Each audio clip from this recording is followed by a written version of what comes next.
right, so this other story, oh my God, I had to bring this up today. Amir Locke, the no-knock warrant killing of Amir Locke results in no charges.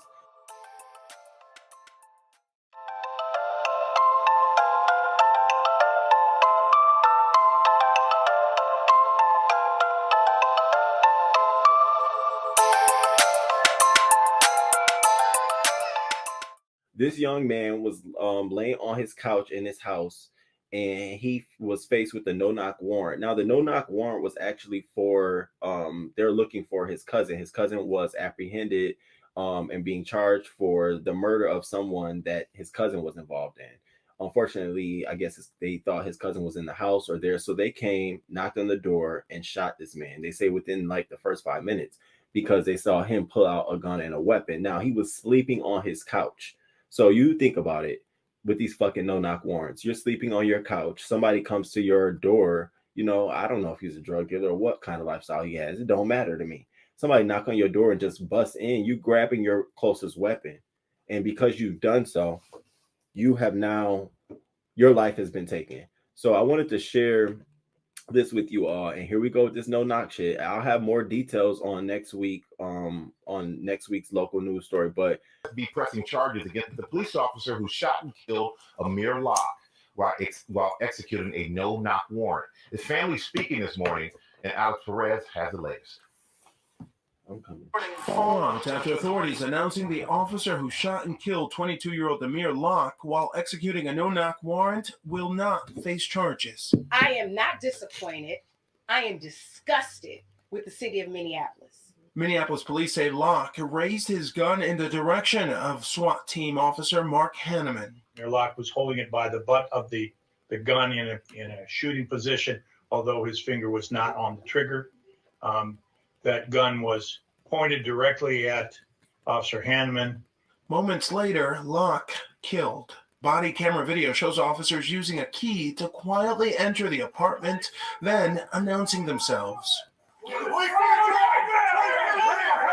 Inside, on the couch and under a blanket at his cousin's apartment, Locke appears to be woken up by the commotion and then seen with a gun in hand, Hennepin firing 3 shots. Locke was not a suspect, nor was he named on the warrant. His family says he legally owned his gun. You don't want to put anybody on trial for a case simply to meet public demand. It has to be a ethical consideration based on prosecutorial ethics. His emotional mother issuing a clear and direct message to the officer who shot her son. You may have been found not guilty, but in the eyes of me, being the mother who I am, you are guilty. Continue to have your restless nights because I know you do, but you're going to continue to be restless because the spirit of my baby is going to haunt you for the rest of your life.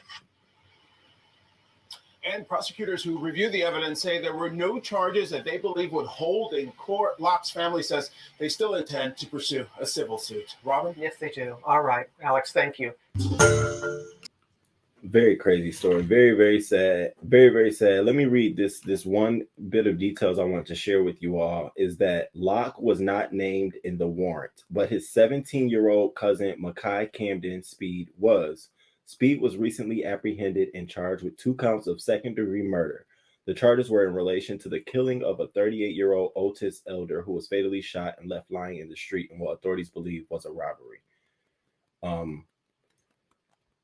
Another thing that's sad is that he had no history of violence. So all of this happened, this in a blink of an eye, this man has lost his life because you all were issuing a no-knock warrant. Now, what the mayor has done, the mayor has issued they're going to do the no-knock warrant was conducted as a part of an ongoing homicide investigation in the city of St. Paul, Minneapolis. However, the mayor has formalized a moratorium on no-knock searches that will be put into effect on April 8th, requiring officers to knock before entering a residence.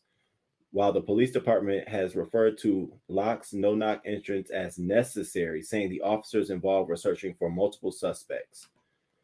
So now, I always hate this. Now, after the fact, we want to go ahead and put a moratorium on no-knock. What the fuck this do now? Well, I mean, and let's be honest, y'all. They're still conducting no-knock warrants. even in the cities where they're saying they're not going to do a no knock warrant, you might as well call it a no knock. One knock is not enough.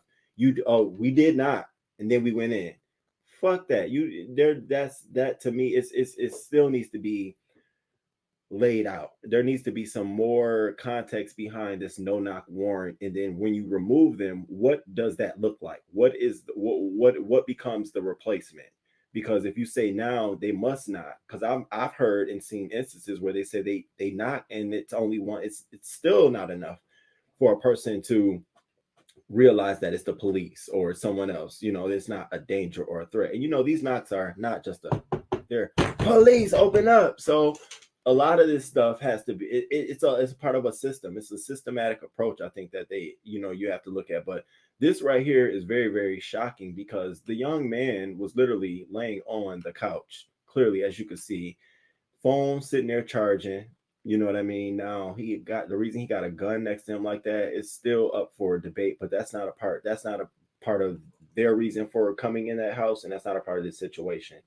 It was a legally registered gun to him, as they said. So to me, I didn't see that being an issue at all. But knowing that the no-knock warrant was for Makai Camden and there's someone else here, what if it was a child? What if he was laying there with a little baby on his arms, and out of protecting the child, he got up and pointed his gun at the door because he didn't know? Now the baby's dead too. You telling me that's justifiable? It's not justifiable to me at all.